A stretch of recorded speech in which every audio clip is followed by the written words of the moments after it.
वैशाली गोपाळघरे, श्रीकांत जगताप, सुनीता डांगे, जीवन Conde, किरण राऊत, अंकुश कोकाटे, राजेंद्र शिळकर, राजाभाऊ कांबळे, अक्षय चोपडे, संगीता जेधे,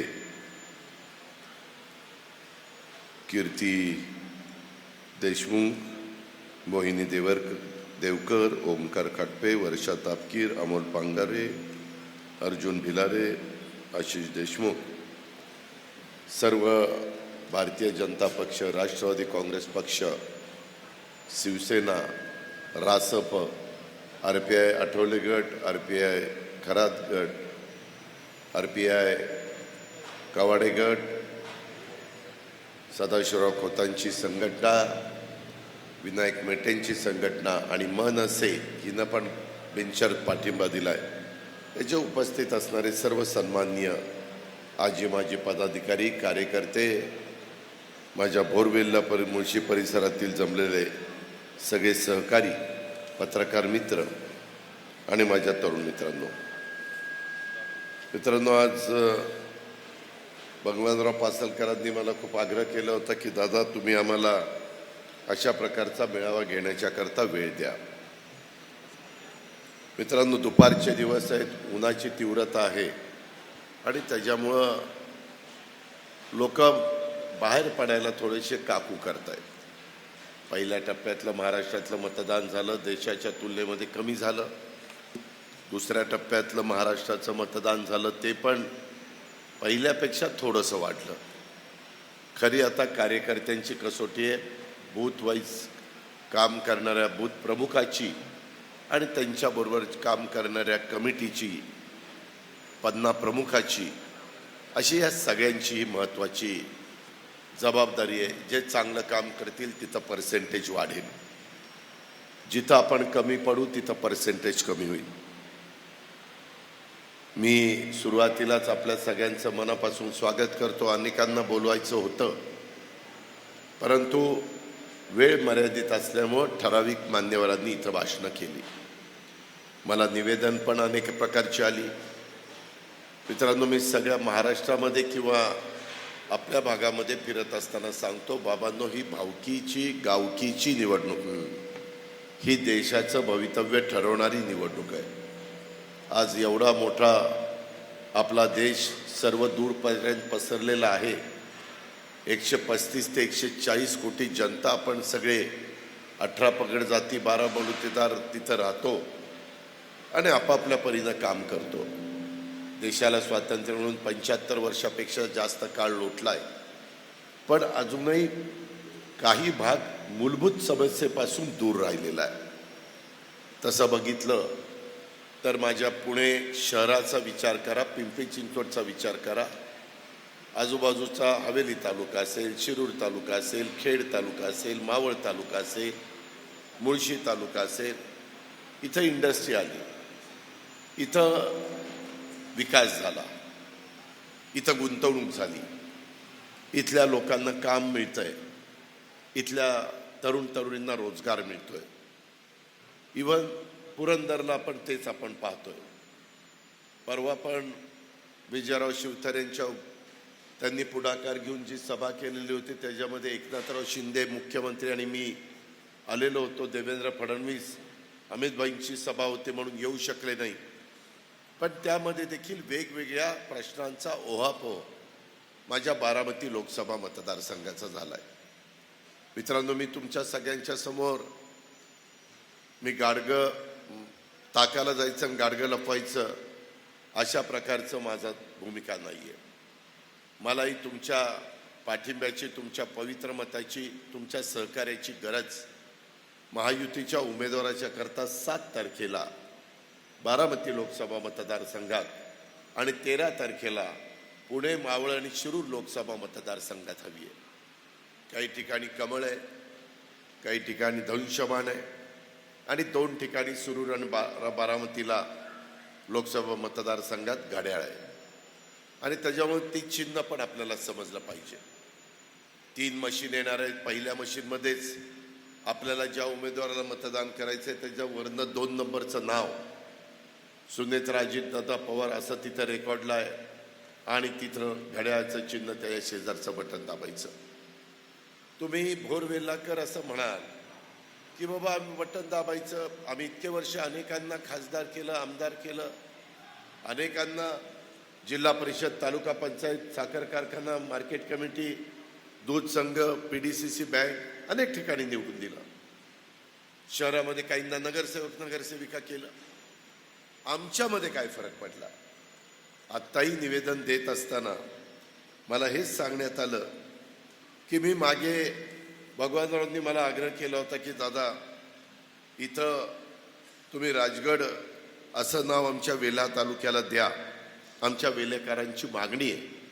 आम्ही कॅबिनेटमध्ये एकनाथराव बी देवेंद्रजींनी तो विषय घेतला आणि तुमच्या सगळ्यांची मागणी राजगड हा तालुक्याचं नामकरण करून ती मागणी आम्ही पूर्ण केली.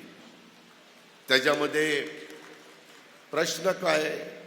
प्रश्न वेल्हा आणि भोर पुण्याच्या जवळ असताना देखील तिथं MIDC नाही, तिथं मोठे कारखाने नाही. कारखाने कुठं जातात? एखाद्या शहराच्या जवळ. आता तुम्ही पहा, तुमच्या पुढं नीरा नदी किंवा वीर धरण पास करा. खंडाळा तालुका पण एकेकाळी दुष्काळी तालुका. मी तिथं 99 ते 2004 पालकमंत्री होतो साताराचा. माझा खटाव, माण, खंडाळा आणि फलटणचा अर्धा भाग एकदम दुष्काळी. आज खंडाळीची अवस्था काय झाली आहे? तिथल्या धरणामुळं जमीन ओलिताखाली आली आहे. जे माळ होतं, जिथं कुसळ उगवायचं होतं, तिथं इंडस्ट्री आली आहे. तिथं रोजगार निर्माण झाला आहे. तिथली लोक बाहेर जात नाही. मगाशी बोलत असताना काही माझ्या सहकाऱ्यांनी सांगितलं की आमच्या वेल्हा तालुक्यातली लोक कुठं ना कुठं माथाडी काम करायला जातात, वजनं उचलायला जातात, तिथं रोजगार नाही म्हणून पुण्यामध्ये, मुंबईमध्ये जातात. असं एकमेव उदाहरण आहे की बाबा त्या तालुक्याची लोकसंख्या कमी होत चालली आहे, बाकीची वाढत चालली आहे. 2 लाख होती तिथं 3 लाख झाली, 3 ते 4 झाली. त्या खडकवासला विधानसभा मतदारसंघाची 5.5 लाख लोकसंख्या झाली. भोसरी आणि हडपसर 5.5 लाख लोकसंख्या झाली. आणि आमची भोरवेल्याची कमी होत चालली. का? तर तिथं रोजगार नाही. मला आता काहींनी सांगितलं की दादा काहींनी उमेदवार म्हणून येत असताना अशा प्रकारच्या वल्गना केल्या की जर आम्ही इथं MIDC आणली नाही तर 2019ला मतं मागायला येणार नाही. परंतु मतं मागायला आले, MIDC आली नाही. तुम्ही पण 2019ला निवडून दिलं. माझं तुम्हाला सगळ्यांना सांगणे, भावनिक होऊ नका. ही निवडणूक तुमच्या माझ्या रोटीची निवडणूक आहे. पुढच्या पिढीचं भवितव्य ठरवणारी निवडणूक आहे. तुम्ही म्हणाल मग अजित पवार तुम्ही काय करणार आहे? मी माझ्या इथं केलंय आणि मग तुमच्याकडे आलोय. मी बारामतीचा चेहरामोहरा बदलला आहे. अनेक लोक जाहीर सभेच्या निमित्तानं मध्ये मी वर्ध्याला होतो, नागपूरला होतो, त्या ठिकाणी अमरावतीला होतो. तिथं लोक म्हणायचे आम्हाला निवडून द्या, आम्ही आमचा बारामती करून दाखवू. हे तिथली लोक सांगतात. मी मुळात बारामती डेव्हलप करून तुमच्या पुढे आलेलो आहे. मला विकास करायचा अनुभव आहे. मला लोकांचे प्रश्न सोडवायची आवड आहे. मी आजही रात्री 1ला झोपलो तर सकाळी 6ला उठून काम करणारा कार्यकर्ता आहे. कधी मी मुंबईत असू, पुण्यात असू, माझ्या बारामतीमध्ये असू, जिथं कुठं मी मुक्कामला असेल तिथं मी 5ला उठतो, 6ला कामाला लागतो. माझी ती आवड आहे. प्रत्येकाला वेगवेगळ्या प्रकारच्या आवडी असतात. मला कामाची आवड आहे, मला विकासाची आवड आहे आणि त्याच्यामुळं हे सगळं मी करतोय. मी राज्याचं पण भलं करण्याचा प्रयत्न करतोय. भोरवेल्लेकरांनो, तुम्हाला आठवत असेल माझ्या हातामध्ये मी 91ला खासदार होतो त्यावेळेस पिंपरी चिंचवड आणि तो सगळा एरिया बारामती लोकसभा मतदारसंघात होता. त्यावेळेस तुमचा भोरवेल्ला, मुळशी, खेड लोकसभा मतदारसंघामध्ये होता. नाना नवले, अशोकराव मोहोळ, शिवाजीराव आढळराव, रामकृष्ण मोरे यांना तुम्ही निवडून द्यायचा त्या काळामध्ये. आणि त्यावेळेस तुमचा हा तालुक्याच्या ऐवजी माझ्यामध्ये शिरूर होता आणि खडकवासल्याच्या ऐवजी माझ्यामध्ये पिंपरी चिंचवड हवेली होतं. पण मी पिंपरी चिंचवड हवेलीचा एवढा बदल करून दाखवला. तिथं विचारा तिथल्या लोकांना की जे एकेकाळी कामाला जायचे पिंपरी चिंचवडमध्ये बजाज आणि त्याच्यामध्ये टाटामध्ये मुक्कामाला पुण्यात यायचे, कारण पुण्यामध्ये मुलामुलींची शाळेची व्यवस्था चांगली होती, राहायचं सोयीचं होतं. आता काम पण तिकडं करतात, मुक्काम पण तिकडं करतात. एवढं चांगल्या सुविधा त्या पिंपरी चिंचवडमध्ये दिलेल्या आहेत. याचा अर्थ आम्ही काम करतो. आम्ही नुसतं डाग्यात गोळ्या मारत नाही, वेळ मारून नेत नाही, आम्ही इतरांच्या सारखं खोटं बोलत नाही. तुम्ही मला निवडून द्या, मी तुम्हाला 2019 पर्यंत MIDC करेन. तरी देखील माणूस पुन्हा 19ला मतं मागायला येतो. माझ्यासारख्याला तर शरमच वाटली पाहिजे असती, लाज वाटली असती की बाबा कुठल्या तोंडाने मी त्यांना मतं मागायला जाऊ. मित्रांनो, तुम्हाला मी सांगतो, मी शब्दाचा पक्का आहे.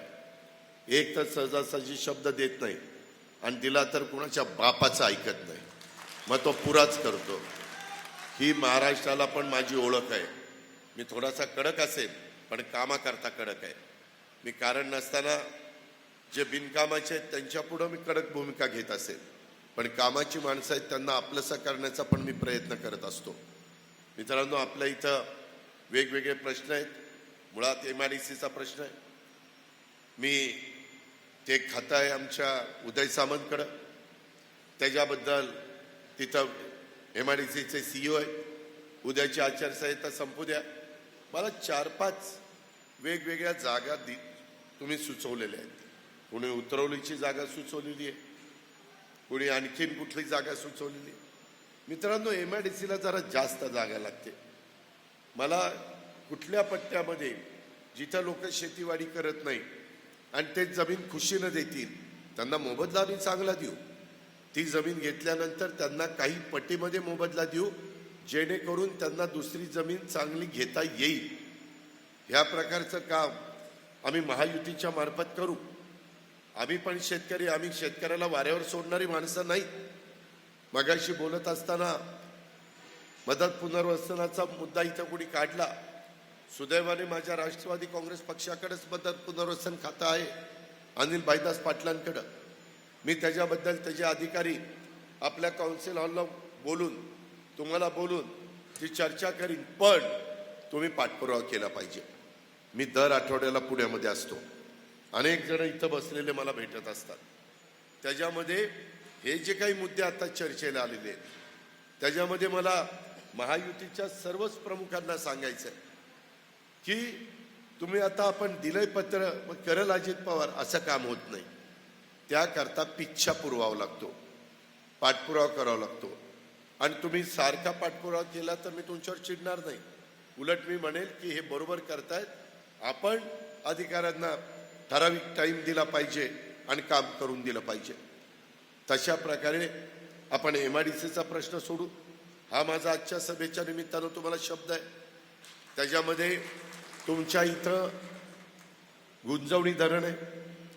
आम्ही लोक बोलत असताना तुमच्या इथं आमचे विरोधक हे असा प्रचार करतात, बघा आपलं भोरचं पाणी, निरादेवघरचं, वीर पुरंदरमध्ये येतं, पाटघरचं चाललंय खाली, खाली चाललंय, आपण फक्त पाणी बघतोय, धरण आपल्या उशाशी आणि आपण मात्र उपाशी, ही आपली अवस्था. अशा प्रकारची भावना तुम्हा लोकांच्या मनामध्ये येते. मित्रांनो, त्या बाबतीमध्ये गुंजवणीचं पाण्याचं जे वाटप झालेलं आहे, आज कुटवड साहेब हयात नाहीत, मी त्यांना श्रद्धांजली अर्पण करतो, परंतु त्या काळामध्ये पण त्यांनी मला सांगितलं होतं, अजित धरण करा आमच्या वेल्यामध्ये, पण आमच्याकडे लिफ्ट पण करा. माझ्या भागाशी कुलदीप कोंडे देशमुखांनी जे मुद्दे मांडले, आपलं शिवगंगा खोरं आणि त्या भागातल्या लिफ्ट, त्याही बद्दल मी त्या दिवशीच्या सभेमध्ये बोललो. आपल्याकडं जलसंपदा खातं आपल्याच देवेंद्र फडणवीस साहेबांच्याकडे, मुख्यमंत्र्यांची सही लागते, आपले शिवसेनेचे एकनाथराव शिंदे, त्याला पैसा लागतो. तुमच्या समोर बोलतोय त्या अजित पवारांच्या हातात पैसा राज्याचा आहे. त्याच्यामुळं कुठं दुसरीकडे जायची गरज नाही. त्याकरता आपण जे काही तुम्हाला पाणी अलॉट झालेलं आहे ते पाणी तुम्हाला दिलं जाईल. त्या 3 तुमच्या लिफ्ट आहेत त्याच्या पण मध्ये तुम्हाला मदत त्या ठिकाणी केली जाईल. त्याच्या संदर्भामध्ये बाकीचं पाणी हे जे काही पुरंदरला अलॉट केलेलं असेल ते तुम्हाला देऊन पुरंदरला बाकीचं दिलं जाईल. त्याच्या संदर्भामध्ये त्या कामाला गती दिली जाईल. अनेक धरणं करताना अनेक अडचणी आलेल्या आहेत. मी त्याचा थोडा बहुत साक्षीदार आहे. नीरा देवघर करत असताना त्या गावात रात्री 11-11, 12-12 वाजेपर्यंत रामराजे नाईक निंबाळकर जाऊन लोकांना कन्व्हिन्स करण्याचा प्रयत्न करत होते आणि मग ते धरण झालं. आणि अशा पद्धतीनं काही ब्रिटिशांच्या काळात धरणं झाली, काही त्याच्या नंतरच्या काळामध्ये झाली. ह्या पद्धतीच्या सगळ्या गोष्टी आहेत. मी आपल्याला पुन्हा सांगतो, जबाबदारीनं सांगतो, इथं सगळे माझ्या वेल्हे आणि भोर तालुक्यातले नेतेगण आहेत, कार्यकर्ते आहेत, झटणारे कार्यकर्ते. मी तुम्हाला देत असताना, दुसऱ्याला देत असताना तुमचा घास तोंडातला काढून घेणार नाही. ती माझी दानत देखील नाही, तो माझा स्वभाव देखील नाही. त्याकरता आपल्याला तुम्हाला देऊन इतरांना द्यायचं आहे. त्याच्यामुळं काही जण सांगतात आपलं पाणी पळवलं. कुणी तसं पळवापळवी करणार नाही. कारण हे तुमचं सरकार आहे, हे सर्वसामान्यांचं सरकार आहे, हे शेतकऱ्यांचं सरकार आहे. आणि त्याच्यातून मग विजेचे प्रश्न, बाकीचे प्रश्न आपण सोडू. MIDCच्या बद्दल देखील मला लवकरच 7 तारखेचं आणि 13 तारखेचं मतदान झालं की 13 ते 4 जवळपास 17 आणि 4 21 दिवस 3 आठवड्यामध्ये आहेत. त्या 3 आठवड्यात मी पुण्यात तरी असेल किंवा मुंबईत असेल. थोडंसं नेते मंडळींनी तिथं यावं. मी तिथं उदयला, तिथं सिओला आणि तुम्हाला घेऊन नकाशा घेऊन बसेल. तुम्ही पण त्या तयारीनं या. मला दाखवा अजित इथं असं आहे, मात्र ती जमीन दाखवाल, ती जमीन आम्ही घेणार, त्याच्यावर शिक्के पडणार. परत तिथल्या लोकांनी मात्र नाराज व्हायचं नाही. मी काय हवे ते MIDC करू शकत नाही. कुणाची तरी जमीन घेऊनच धरण करावं लागतं. कुणाची तरी घरदार जमीन जुमला गेला तरच पाणी अडवता येतं. कुणाची तरी जमीन घेतली तरच रिंग रोड होतो. कुणाच्या तरी जमीन घेतल्या तरच नॅशनल हायवे होतात. कुणाच्या तरी जमीन घेतल्या तरच विमानतळ होतं. कुणाच्या तरी जमीन घेतल्या तरच MIDC होती, तरच विकास होतो. ही बाब लक्षात घ्या. मात्र पूर्वी जे काही आमची धरणं करत असताना लोकांच्या जमिनी घेतल्या जायच्या आणि त्यांना पिळवणूक व्हायची, त्यांना नीट मोबदला मिळत नव्हता, खूप अडचणी आल्या. काहींनी त्याच्यामधनं वेगळं राजकारण केलं. पण सर्वसामान्य माणसाला मात्र कोयना धरण असेल, जी जुनी धरणं असतील ती करताना त्रास झाला. ही बाब आपण नाकारू शकत नाही. आता बदल केले. आता नॅशनल हायवे होताना पण लोक म्हणतात की दादा आता जरा इकडनं घ्या रे. म्हटलं का? नाही, माझं शेतातनं जातोय, मला पैसे जास्त मिळतील. पूर्वी म्हणायचे दादा तिकडनं घ्या, माझ्याकडनं घेऊ नका. हा बदल झालाय. समृद्धी महामार्गाच्या निमित्तानं ज्यावेळेस जमिनी घ्यायला सुरुवात देवेंद्र फडणवीसांनी केली, पहिल्यांदा जनतेने विरोध केला. ज्यावेळेस पैसे द्यायला सुरुवात केली त्यावेळेस जाऊन शेतकऱ्यांनी खुशीने पैसे घेतले. हीच गोष्ट माझ्या पाटस रोडला जो पालखी मार्ग संत तुकाराम महाराजांचा झालाय, देहूवरून पंढरपूरला जाणारा आणि आळंदीवरून जाणारा, हा आपल्या पुरंदर तालुक्यातनं, आपल्या हवेली तालुक्यातनं पुढं सातारा जिल्ह्यात, पुढं माझ्या सोलापूर जिल्ह्यातनं पंढरपूरला पोचलाय. तिथेही जमीन घेताना लोकांनी जमीन दिल्या. का? तर मोबदला चांगला मिळतोय. आता MIDCलाही लोक जमिनी देतात. कारण मी बघितलं रांजणगावला, मी तळेगावला, चाकणला, त्या सगळ्या भागामध्ये लोकांनी जमिनी दिल्या. तशा पद्धतीनं आपल्यामध्ये जमीन देण्याची तयारी असेल तर मी तुम्हाला सांगतो की विधानसभेच्या निवडणुकीची आचारसंहिता लागण्याच्या आत तुम्ही सुचवलेल्या जमिनीवर शिक्के मारले जातील आणि जमीन घेण्याच्या करता जी प्रक्रिया सुरू असते ती प्रक्रिया सुरू केली जाईल. शिक्के लागलेले असतील आणि त्याच्यात कुणाचा विरोध नसेल तर भालचंद्रजी त्याच्यामध्ये तुम्हाला मी सांगतो, त्याच्यामध्ये विक्रम मी तुला सांगतो की आम्ही पुढे जायला आमची काही अडचण असणार नाही. मी मगाशीच तुम्हाला सांगितलं, विकास पाहिजे असेल, तुम्हाला तुमच्या इथली घरं बंद व्हावी असं वाटत नसेल, तुमची बोरवेल्याची लोकसंख्या दिवसेंदिवस कमी होती, ती कमी होऊ नये असं वाटत असेल तर तुम्हाला थोडं काही सोसावं लागेल. पण सोसत असताना तुमच्यावर अन्याय पण केला जाणार नाही. ह्या पद्धतीनं ती जमीन घेऊन मग आमचे उद्योगपती पण ओळखीचे, आता आमच्या नरेंद्रभाई मोदी, अमितभाई शाह यांच्याशी ओळखी झाल्या. मोठे मोठे उद्योगपती, मी गेले 35 वर्ष राजकीय जीवनामध्ये काम करत असल्यामुळं त्यांच्याशी पण माझे सलोख्याचे संबंध आहेत. तिथं कुणी पुण्याला प्राधान्य देतं, पुण्यापासून हे काही फार लांब नाही. मागाशी टोलचा पण मुद्दा यांनी कुणीतरी काढला, त्याच्यातनं पण चर्चा करून व्यवहारी मार्ग काढता येईल. पण मी पुन्हा पुन्हा सांगतो, त्याकरता पाठपुरावा करावा लागेल. त्याकरता एकदा दोनदा तीनदा वेळ पडली तर काम होईपर्यंत मला त्यात भेटावं लागेल. हे मात्र आपण सगळ्यांनी लक्षामध्ये घेतलं पाहिजे आणि अशा पद्धतीनं आपण पुढे जाण्याचा प्रयत्न करू. मगाशी काही लोकांनी सांगितलं की दादा बोरवेल्ला परिसर नैसर्गिक सौंदर्याने नटलेला परिसर आहे, पावसाळ्यामध्ये तिथं जावंसं वाटत नाही. आज माझ्या वेल्याच्या किती मूळ वेल्लेकरांच्या जमिनी राहिल्या आणि किती बाहेरच्या लोकांनी येऊन जमिनी घेतल्या. तुमच्या जमिनी कमी आणि बाहेरच्यांच्याच जमिनी जास्त झाल्या. आणि जमीन दाखवल्या कुणी? वेल्लेकरांनी. दलाली काढली ना, चल तुला जमीन दाखवतो, चल तू मला जमीन दाखवतो. आणि तिथं धरणं, त्या धरणाच्या एरियामध्ये ज्यावेळेस पावसाळा असतो त्यावेळेस एवढं निसर्ग सौंदर्य तिथं उधळण झालेली आहे की काही विचारता सोय नाही. तिथं वेगवेगळे पर्यटन आपण करू शकतो.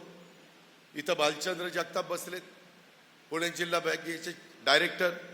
दुर्गाडे तुमच्याच पुरंदरचा तिथं चेअरमन आहे. कृषी पर्यटनाला आम्ही चालना दिलेली आहे.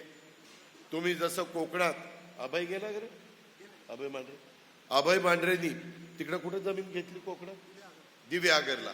मी मध्ये गेलो होतो दिव्यागरला आणि मी तिथं बघितलं, म्हणलं इथं जमीन तू घेतली? हा म्हणला घेतली. आणि त्यांनी काही खोल्या बांधल्यात, काही चांगल्या सुविधा दिल्या आणि तिथं लोक पर्यटनाला येतात, त्यांना ते भाड्याने देतात.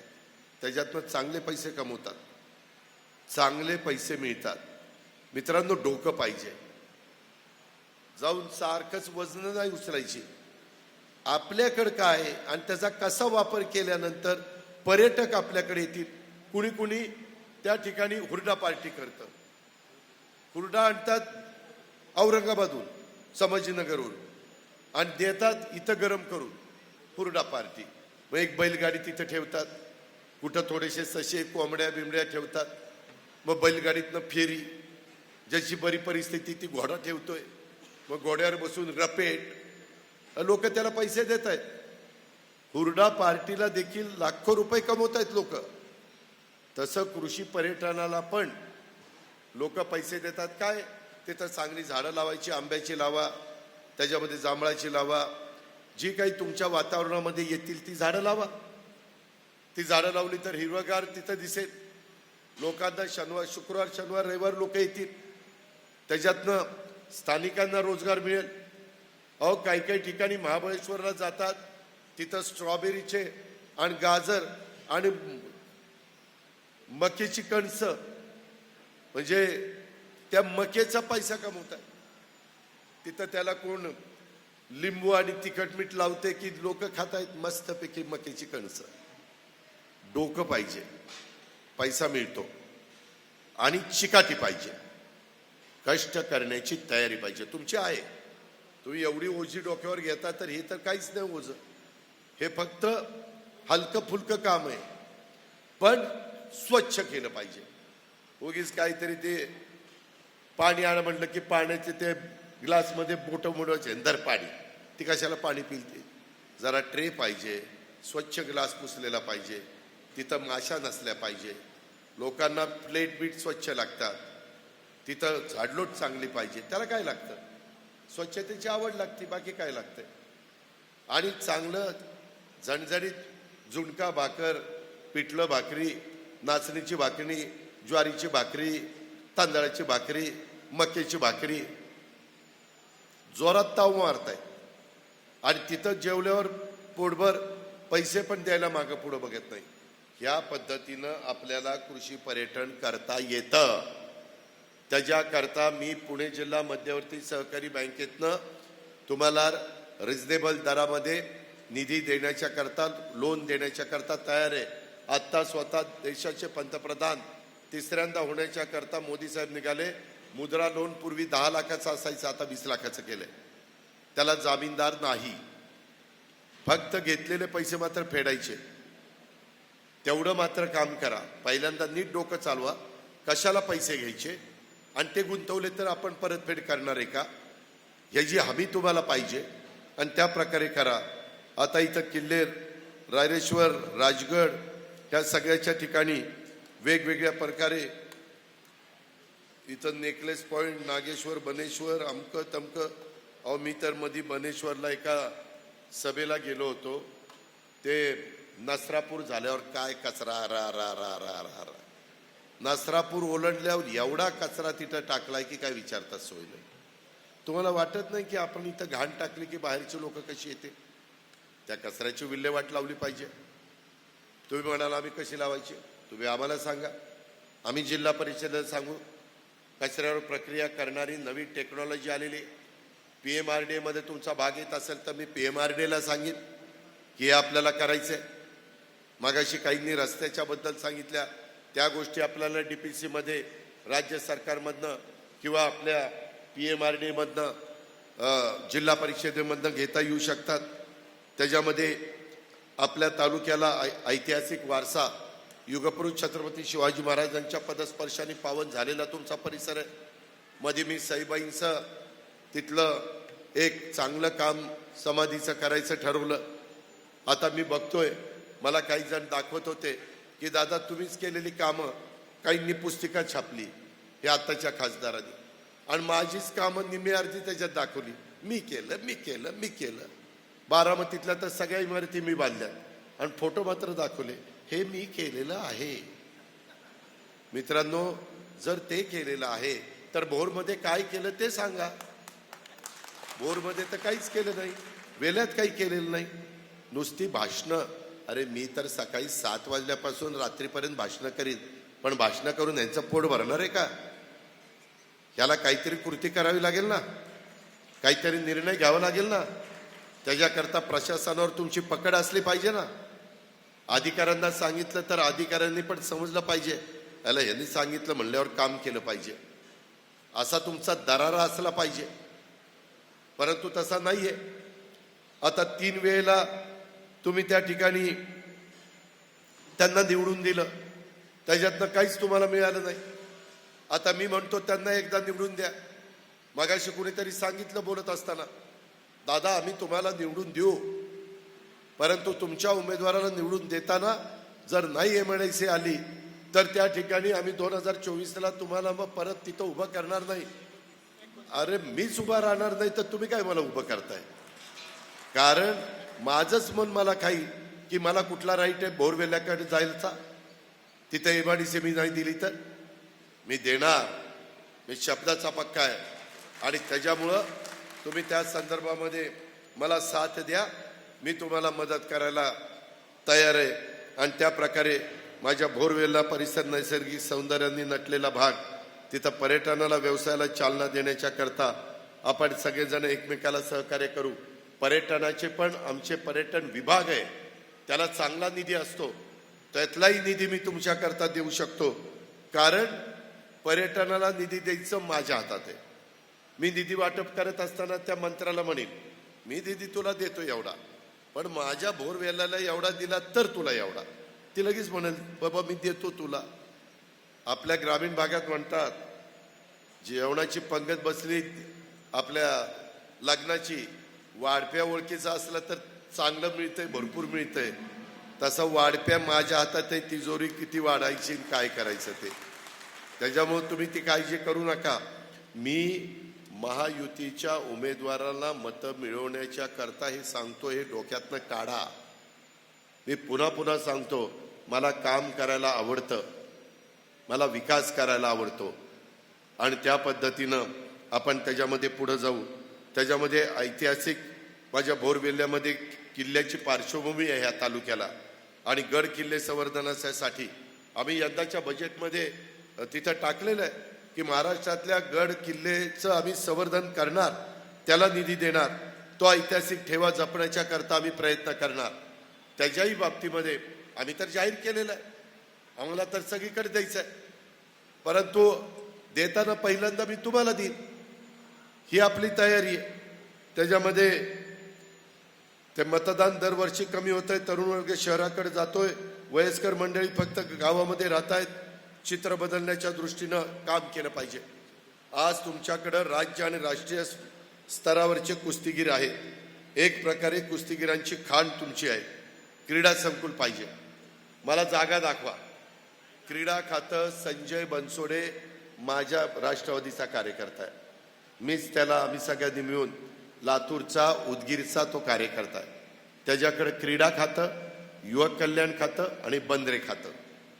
तिथं मी त्याला सांगेन की आपल्याला इथं ह्या मुलांना राज्य राष्ट्रीय स्तरावर कुस्तीगीर, अलीकडे मुली पण चांगल्या कुस्त्या खेळतात, मुलंही खेळतात, मी ते करून द्यायला तयार आहे, परंतु त्याच्याकरता वस्ताद चांगला पाहिजे. हो ना, त्याला तिथं आवडीनं, जसं मागे मी हरिश्चंद्र बिराजदारांना मदत करायचो, मी वेगवेगळ्या सहकाऱ्यांना मदत करायचो, परंतु ते तिथं स्वतः ठासून उभे राहायचे. वस्ताद चांगला असला पाहिजे. आता मी परवा अमोल बुचाडेकडे गेलेलो होतो, माझ्या बाळासाहेब, तुम्ही आपल्या वारज्याच्या ठिकाणी मारुंजीला गेलो होतो. खूप चांगलं त्यानं ते संकुल केलेलं आहे. तो स्वतः हिंद केसरी आहे आणि आवडीनं केलेलं आहे. चांगले पैलवान तिथं तयार होत आहेत आणि शिकवण्याच्या करता पण इंग्लिश मिडियम स्कूल केलंय. म्हणजे नुसतं पैलवानकी नाही, पैलवानकी पण कर आणि शिक्षण पण चांगलं कर. आणि इतक्या पालकांनी तिथं मुलांना ठेवलंय, तुम्ही कधीतरी जाऊन बघा. तशा प्रकारे आपल्याला करता येईल. त्यामध्ये काही उद्योगपतींना मी सांगितलं की तुमचा CSR आहे, तो CSR तिथं जरा आम्हाला खर्चाला द्या, ते देतील.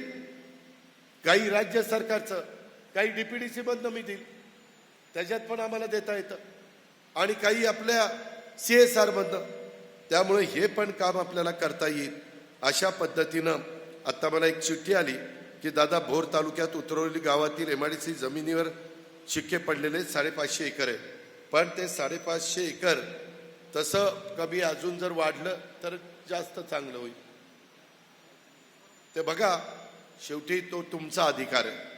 त्याच्यामध्ये आम्ही मराठा समाजाच्यासाठी सारथी, त्या सारथीला पण मी खूप मदत करतो. त्याच्यामध्ये अण्णासाहेब पाटील महामंडळामार्फत एवढी कर्ज प्रकरण केलेली आहे, त्याचं व्याज 5 वर्षाचं आम्ही भरतोय आणि त्या मुलाला, त्या मुलीला उभं करण्याचा प्रयत्न करतोय. सगळ्या जाती धर्माच्या लोकांच्या करता आपल्याकडे योजना आहेत, आपल्याकडे निधी आहे. फक्त घेतलेला निधी बिनव्याजी घेतलेला असले तर हप्ता मात्र गेला पाहिजे, ते मात्र थकवता कामा नये. अशा प्रकारची माझी विनंती त्या ठिकाणी आहे.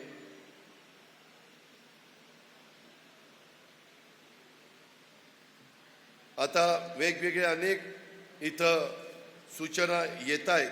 राजगड आणि तोरणा किल्ला रोपवे जोडले गेल्यास राजगड आणि तोरणा किल्ल्यास पर्यटक आणि आबालवृद्ध येणाऱ्या संख्येत वाढ होईल. जरूर आपल्या इथं सिंहगडला एवढी गर्दी असते की विचारता सोय नाही. राजगड आणि तोरणाला हे जे काही आपलं रोपवे, त्याला किती खर्च येतो?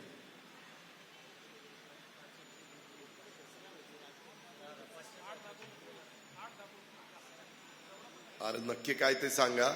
मिळत असेल तर मी लगेचच त्या ठिकाणी करेल. कारण 4 तारखेला आचारसंहिता संपली की जूनच्या 17ला बहुतेक आमचं अधिवेशन आहे.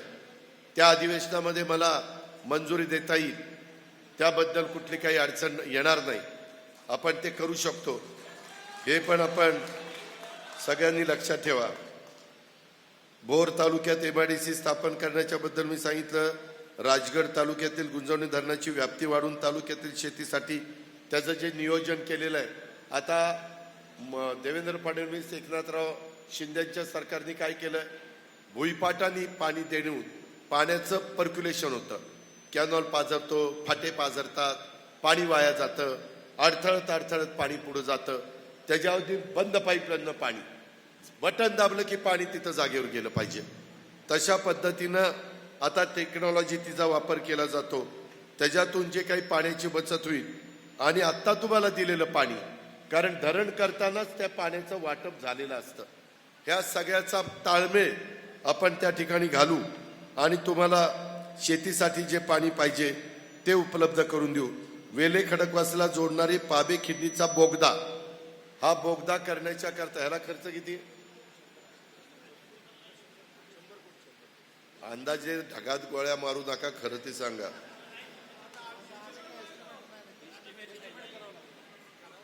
पण त्याच्यात फॉरेस्ट आहे का?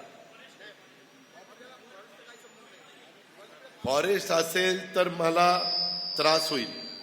फॉरेस्ट नसेल आणि त्याच्यातनं तुमचं भलं होत असेल तर मी ते त्या ठिकाणी करण्याच्या करता तुम्हाला मदत करेल. आम्ही आमच्या जाहीरनाम्यामध्येच ते सांगायला तयार आहे. त्याबद्दल आपण काळजी करू नका. रांजणे ते पांबे खिंड रस्ता मंजूर करून कामाला गती देणे, हे मी नसरापूरच्या सभेत बोललेलं ते काय हे वेगळं? अरे हे वेगळं का ते वेगळं? मी ते आपलं 13ला मतदान संपलं ना की आपल्या महाराष्ट्रातली कदाचित आचारसंहिता 5व्या टप्प्यामध्ये शिथिल केली जाईल. त्यावेळेस आपण जरा अधिकाऱ्यांना घेऊन बसू, कारण तेव्हा काही कुणाला प्रलोभन दाखवून मतं मिळवली असा काही कुणी आपल्यावर आरोप करू शकत नाही. त्याच्यावर रांजणे ते पाबे खिंड, आबेड, रांजणे, खामगाव, कोंडगाव, मोगरवाडी, खामगाव, डबल खामगाव लिहिले, मावळ, वसवेवाडी, थोपटेवाडी, खरमरी या गावांना शेतीसाठी पाण्याची योजना, ही कुठल्या स्कीममधनं आहे? गुंजवणीची आहे.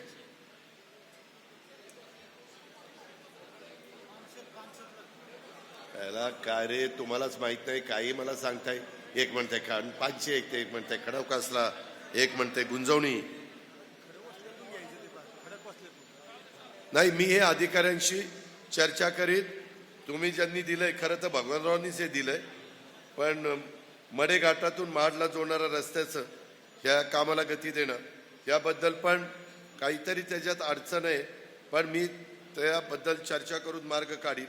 पुणे महानगरपालिकेत बोरवेला मुळशी तालुक्यातील तरुण तरुणी यास 10% आरक्षणाच्या माध्यमातून नोकऱ्या उपलब्ध करून द्याव्यात. बोरवेला मुळशीलाच का? बारामती, इंदापूर, दौंडने काय घोडं मारलंय? धरणग्रस्त असला तरी कुठलाही धरणग्रस्त, उजनीचे धरणग्रस्त, ऑलरेडी धरणग्रस्ताला 4 का 5% आरक्षण आहेच, मग आहेच ना. तिन्ही तालुक्यातील पर्यटनाला विशेष विकास करणे, ते मी सांगितलं. पर्यटनाच्या करता चालना द्यायला आपल्याकडं चांगल्या, इव्हन मी तुम्हाला असंही सांगेन, एक नवीन गोष्ट आमच्या समोर आलेली आहे.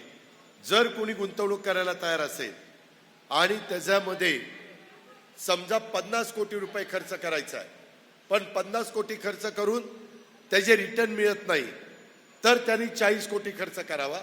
VGF ती जी गॅप आहे ती राज्य सरकार भरेल आणि 50 कोटीची गुंतवणूक होईल आणि त्याच्यातून तिथल्या लोकांना रोजगार मिळेल.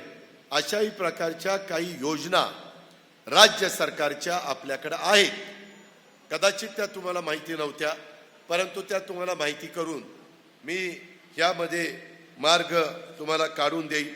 मित्रांनो, हे सगळं करत असताना माझी आपल्याला एक हात जोडून विनंती आहे की याबद्दल मात्र तुम्हाला यावेळेस घड्याळाच्या चित्राच्या शेजारचं बटन 7 तारखेला दाबावं लागेल. आता दरवर्षी दर इलेक्शनला घड्याळाच्या शेजारचं बटन दाबायच्या, पण निवडून जाणारा मोदी साहेबांना विरोध करायला जायचा. आता निवडून जाणारा मोदी साहेबांना सपोर्ट करायला जाणार आहे. आज मोदी साहेबांचं 10 वर्षाची कारकीर्द तुमच्या समोर आहे. आपल्या राज्यापेक्षा त्यांचं बजेट प्रचंड मोठं असतं.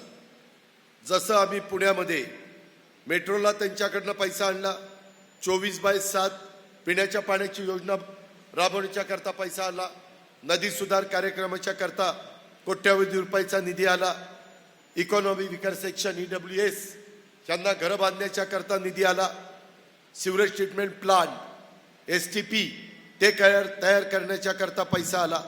अशा पद्धतीचा पैसा बारामती लोकसभा मतदारसंघात निधी गेल्या 10 वर्षामध्ये आपल्या खासदारांनी फक्त तिथं विरोधच केला, टीकाच केली.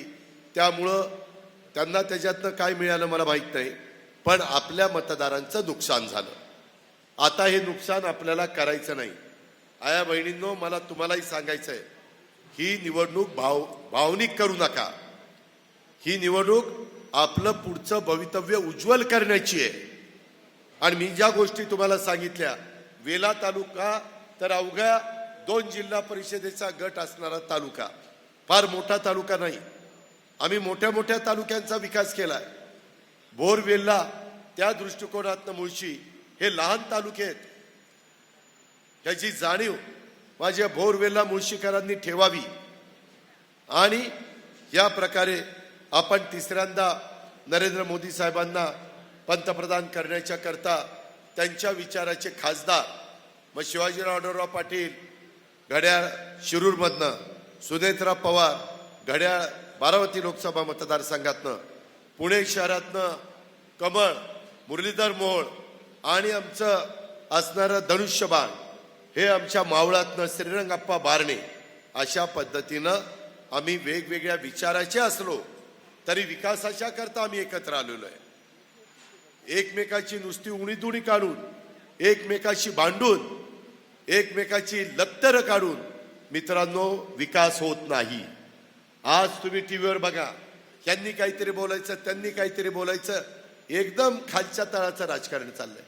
अरे याच्यातनं आम्हाला काय मिळणार आहे? आम्हाला म्हणजे मतदारांना काय मिळणार आहे? ह्याचा विचार सुज्ञ मतदार या नात्याने माझ्या भोरवेलला मुळशीकरांनी केला पाहिजे. मित्रांनो, ह्याच्यामध्ये उद्याच्याला 29 तारखेला सोमवारी मोदी साहेबांची सभा बारामती, पुणे, शिरूर आणि मावळ लोकसभा मतदारसंघामध्ये होती. रेसकोर्सवर सभा आहे, प्रचंड मोठं ग्राउंड आहे, संध्याकाळची आहे, उन्हाची तीव्रता लागायची काही कारण नाही. आपण आता त्यांचे विचार टीव्हीमध्ये बघतो, रेडिओवर ऐकतो, पेपरमध्ये वाचतो. माझं म्हणणं असं आहे की तुम्ही आता प्रत्यक्षात मोदी साहेब आपल्या इथे येत आहेत तर त्यांचे विचार ऐकण्याच्या करता जरूर भोर वेला मुळशी काही फार लांब नाही.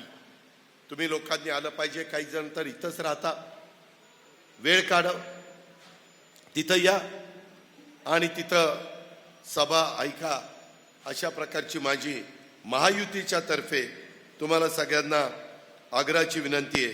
पुणे पानशेत घोलकुंबे तालुका निजापूर जिल्हा रायगड रस्ता करणे PMJSY मधून सर्वे केलेला आहे. वेला तालुक्यातील वाड्या वस्त्यावर राहणारा माझा धनगर समाज वन विभागाच्या अडचणी, रस्ते, लाईट नेण्यासाठी याच्याबद्दल देखील आम्ही यावेळेस धनगर समाजाच्या करता 1000 कोटीचं बजेट ठेवलेलं आहे. त्यांना पण घरं बांधणीचा कार्यक्रम दिलेला आहे. त्यांच्याही मुलामुलींना शिक्षणाच्या करता सवलती दिलेल्या आहे. ते वाड्या वस्त्यावर, पाड्यावर, तांड्यावर राहतात, त्याकरता देखील आपल्या वेगवेगळ्या योजना आहेत. त्याच्या संदर्भात मला त्यांचं पुढारपण जे करतात त्यांनी भेटावं. मी त्याच्यामध्ये त्यांना मदत करायला तयार आहे. अशा प्रकारची म्हणजे मुळातच योजना आहेच आपल्याकडं, तर ती त्यांच्याकरता राबवायला आमची कुणाची हरकत असण्याचं काही कारण नाही. अशा प्रकारची विनंती देखील मी आपल्या सर्व सहकारी मित्रांना करतो. इतर पण वेगवेगळ्या प्रकारची निवेदनं माझ्या लोकांनी दिलेली आहे. वेला भोर तालुका बांबूला GI मिळावा त्याच्याही बद्दल काहींचा पाठपुरावा चालला. मित्रांनो, पूर्वीच्या काळामध्ये तुमच्याकडं प्रचंड मोठ्या प्रमाणावर घनदाट जंगल होतं, परंतु तुमच्या वडीलधाऱ्यांनी, तुम्ही नाही, तुमच्या वडीलधाऱ्यांनी कोळसा कोळसा कोळसा करून आपलं जंगल संपून टाकलं. सगळ्यांना माहिती आहे, मी खोटं बोलत नाही. आता कायदे कडक केलेले, आता त्याच्यामध्ये बांबूची शेती करता येते. बांबू कापला की पुन्हा येतो, प्रचंड मोठ्या प्रमाणावर त्याची वाढ आहे. त्याच्यातनं रोजगार पण प्रचंड मिळतो आणि आपल्या हवामानाला बांबू पोषक आहे. त्याकरता बांबूच्या लागवडीकरता पण मोदी साहेबांनी मार्ग काढलेला आहे. रोजगार हमी योजनेशी निगडीत राष्ट्रीय फलोत्पादन योजनेमध्ये आणि त्या वेगवेगळ्या केंद्राच्या योजनेत बांबूचा अंतर्भाव केलेला आहे. आम्ही बांबूच्या बाबतीमध्ये पाशा पटेल, तुम्हाला नाव माहिती असेल, माजी आमदार, त्यांना आता मी एका कमिटीचा अध्यक्ष केलेला आहे.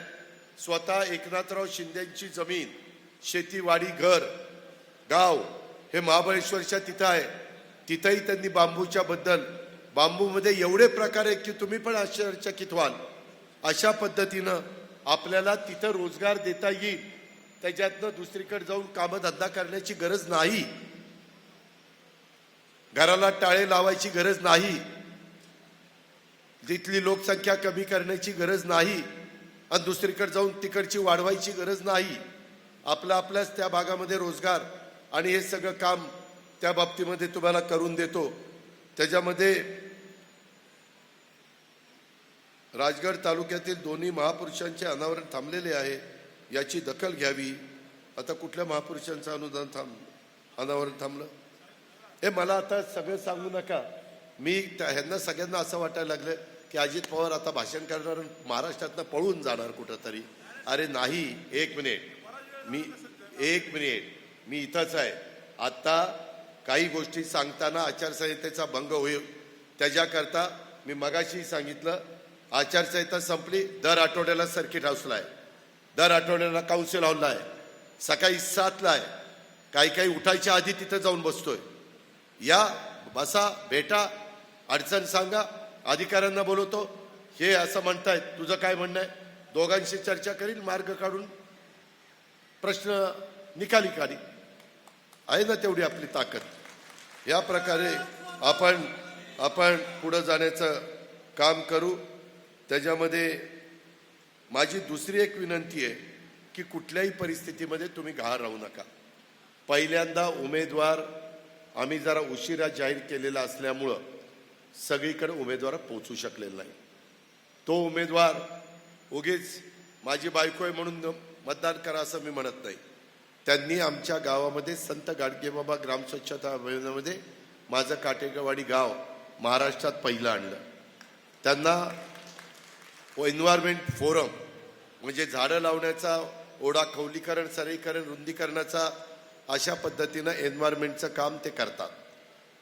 त्यामध्ये विद्याप्रतिष्ठान इन्स्टिट्यूट ते त्या ठिकाणी चालवतात. त्यामध्ये टेक्स्टाईल पार्क, महिलांनो कधीतरी बारामतीला आल्यावर बघा, त्या टेक्स्टाईल पार्कमध्ये 5,000 महिला गारमेंटच्या संदर्भामधलं काम करतात. 5,000 महिला एका ठिकाणी 5,000 महिला काम करतात. याचा अर्थ कसं टेक्स्टाईल पार्क असेल हे तुम्ही बघा. त्याला केंद्राकडनं आम्ही 40 कोटीची सबसिडी आणली. वेगवेगळे युनिट आहेत तुमचे इथले, पण वेगवेगळे ब्रँड. कॉटन किंग ही दुकानं बघता ना, कॉटन किंग, त्याचे कपडे आमच्या बारामतीत तयार होतात आणि तिथं कॉटन किंगचा शिक्का बसतो. आमच्या तिथल्याच आया, बहिणी, मुली ते तयार करतात आणि तुम्ही ते तुम्हाला आवडतं म्हणून ते घेता. या पद्धतीनं रोजगार द्यावा लागतो. ही गोष्ट आपण करू शकतो. अनेक प्रकारचे माझ्या महिलांच्या करता पण उद्योग, त्याला आमचा पुणे जिल्हा बँक देखील कमी व्याजाने कर्ज देते महिला बचत गटाला. तिथंही आम्ही तुम्हाला मदत करू. अशा पद्धतीनं मला इथं उपस्थित असणाऱ्या सगळ्या प्रमुख महिलांना आणि इतर मंडळींना सांगायचं आहे. पण आपण इतर सगळ्यांनी ऐकलंय, आपल्या आपल्या भागामध्ये जाऊन सांगा की हा अजित पवारचा सांगावा आहे. मी तिथं सभेच्या निमित्तानं येणारच आहे. कुलदीप कोंडे देशमुखांनी एकनाथरावांना भोरमध्ये सभा मागितलेलीच आहे. ती सभा ज्यावेळेस देतील त्यावेळेस मी पण त्या सभेला उपस्थित राहून हे तिथल्याही लोकांना सांगण्याचं काम मी करणार आहे. आणि तुम्ही इतकं जवळ आहे त्याच्यामुळं लांब कुठंतरी असता तर मी एक वेळ विचार केला असता याला कोणी जाईल का, परंतु तुम्ही हाकेच्या अंतरावर आहे. आमच्या खिंड बोगदा ओलांडला की खेड शिवापूर, आणि खेड शिवापूर पास केलं की तुमचं वेला बोर, असं इतकं जवळ आहे. त्याकरता आपल्याकडं पाणी आहे, आपल्याकडं निसर्ग सौंदर्य आहे, आपल्याकडे जमीन आहे. काय नाही, राजगड कारखान्याला पण आम्ही मदत केली. आम्ही भेदभाव करत नाही. कारखाने चांगले चालावेत ही आमची धारणा आहे. आम्ही भीमा पाटस कारखान्याला पण मदत केली. आता तो कारखाना चालू झाला, जाऊन बघा. पुणे जिल्हा मध्यवर्ती सहकारी बँकेने बालचंद्र केली, त्याच्यामध्ये राजगडला पण करता येईल. आम्ही राजकारणाच्या ठिकाणी करू, परंतु कारखान्याच्या बाबतीमध्ये तिथं माझ्या शेतकऱ्यांच्या एरियात आर्थिक सुबत्ता नांदावी म्हणून जरूर आम्ही करून दाखवलंय. माझा माळेगावचा भाव 3411 रुपये, माझा सोमेश्वरचा भाव 3350 रुपये. त्याच्यामुळं आम्ही आमच्या संस्थाही चांगल्या चालवतो, कारखानेही चांगले चालवतो, खरेदी विक्री संघ मार्केट कमिटी पण चांगल्या चालवतो. आम्हाला उत्तम प्रकारचं काम करण्याची आवड आहे आणि त्या पद्धतीने आम्ही पुढे जातो. त्याला तुम्हालाही ह्या गोष्टीचा फायदा उठवायचा असेल, तुम्हालाही कुठंतरी आम्हा लोकांच्या बरोबरीने यायचं असेल, तर उद्या कुठल्याही खोट्या नाट्या प्रचाराला बळी न पडता ज्यांना 15 वर्ष निवडून दिले त्यांनी काय तुमच्याकरता केलंय ह्याचा जरा शांतपणे डोळे झाकून विचार करा. आणि मग मी आपल्याला हे सांगेन, त्यांची 15 वर्षाची कारकीर्द आत्ताच्या खासदाराची आणि तुम्ही निवडून जर घड्याळाला दिलं तर त्याची 5 वर्षाची कारकीर्द त्या 15 वर्षाच्या कारकिर्दीपेक्षा यांची 5 वर्षाची कारकीर्द अधिक उजवी आणि माझ्या बोरवेला मुळशीला न्याय देणारी असेल, केंद्राचा निधी आणणारी असेल, मोदी साहेबांच्याकडं वेगवेगळ्या योजना तुमच्या दारापर्यंत पोहोचवण्याची असेल, हीच आग्रहाची नम्रतेची कळकळीची विनंती करतो. पुन्हा एकदा आपल्या सगळ्यांचं मनापासून स्वागत करतो. संयोजक या नात्याने भगवानराव आणि ज्यांनी ही सभा आयोजित केली त्या सगळ्या संयोजकांचं मनापासून आभार मानतो आणि आपल्या सगळ्यांची रजा घेतो. जय हिंद, जय महाराष्ट्र.